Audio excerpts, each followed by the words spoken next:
The night had a heaviness to it, one of those nights where silence hums louder than sound. The city outside Bobby's window glowed with scattered lights, each one flickering like tiny truths she wished she could run away from. But here, in this dim apartment, everything felt still. Everything except her heart. She hadn't expected Marco to show up. Not tonight. Not after everything. The soft knock on her door pulled her out of her spiraling thoughts. She hesitated, breath catching in her throat. Part of her wanted to ignore it. The other part, the part she couldn't control, knew exactly who was standing on the other side. As she opened the door, there he was. Marco. His presence filled the doorway like a quiet storm, calm on the surface, dangerous underneath. His hair was slightly damp from the misty night air, and his eyes, those eyes carried an apology he had never said out loud. "Bobby," he whispered, his voice low, rough around the edges, as if he had been rehearsing her name all night. She didn't respond. She couldn't. Her emotions were an ache pressing tightly in her chest. Marco stepped inside slowly, giving her enough space to walk away if she wanted. She didn't. The door clicked shut behind him. A faint glow from the lamp cast warm shadows across the living room. The tension between them thickened, hanging in the air like smoke after a flame. Neither spoke, but the silence wasn't empty, it was full of things they had tried so hard to ignore. Finally, Marco let out a small breath. "You're avoiding me," he said softly. "You lied." Her voice was gentle but sharp. "I know." He moved closer, not touching her, just close enough so she could feel the warmth of his body. "I should have told you the truth from the beginning." She looked at him, eyes shining with frustration, hurt, and something else, something she didn't want to name. "And now you come here, why?" His jaw tightened for a moment before he answered. "Because you're the only thing I haven't been able to walk away from." Bobby blinked. The words hit her like a rush of heat, stealing her breath. She turned away, but Marco reached up gently, not to stop her but to let his hand hover near her arm, close enough to feel, far enough to respect the space she hadn't given him permission to cross. "Bobby, look at me." Slowly, reluctantly, she did. What she saw wasn't the confident, composed Marco the world knew. This was Marco with walls crumbling, with guilt showing, with longing he wasn't hiding anymore. He stepped closer, and this time she didn't move back.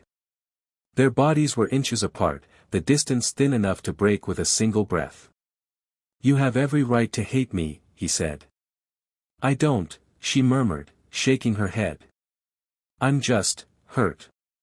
Her honesty cracked something inside him. His eyes softened. "I can't change the past," he whispered. "But I'm here now. I'm here because I choose you." Those words, her resolve trembled. Marco lifted a hand slowly, giving her time to pull away. When she didn't, his fingertips brushed her cheek gently, like a whisper against her skin. Bobby closed her eyes for a moment, trying to steady the storm inside her chest. "Don't do this if you're going to leave again," she said, her voice low, fragile. "I'm not leaving," he murmured.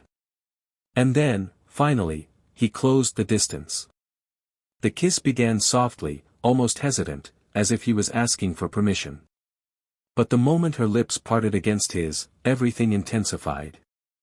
The tension that had simmered between them for weeks ignited instantly, burning hot and fast.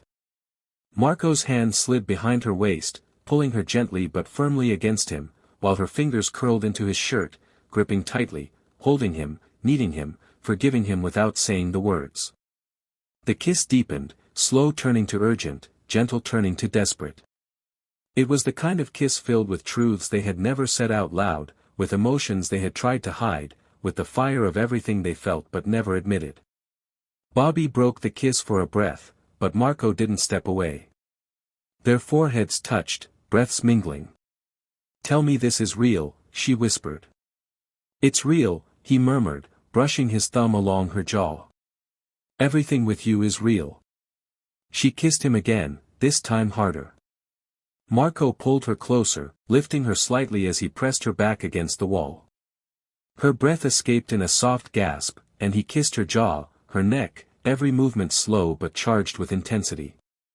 Babi's hands cupped his face, bringing him back to her lips. Their bodies moved together with a rhythm that felt natural, magnetic, inevitable. Every touch burned. Every breath tangled. Every second tasted like a truth they had been running from.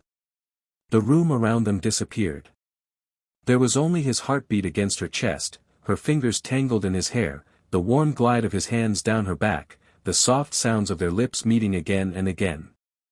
The kiss wasn't just passion, it was vulnerability, apology, forgiveness, longing, desire, and a silent confession neither of them could put into words. For that moment, the world outside didn't matter. The betrayal, the lies, the doubts, they faded.